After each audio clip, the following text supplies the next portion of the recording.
Insert for arithmetic means between 5 and 25.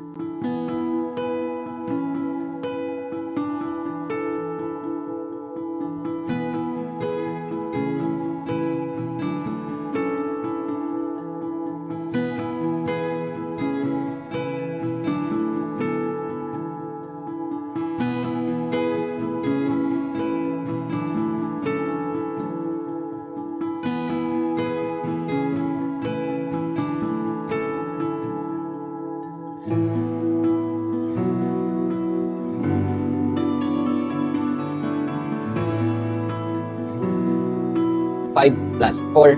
So our first answer for the value of a sub 2 is 9, which is this one. Then the next one, 9 plus 4 is 13.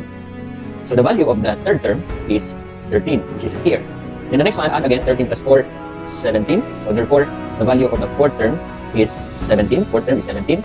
Then we add again by 4, we have 21, which is our fifth term, is 21.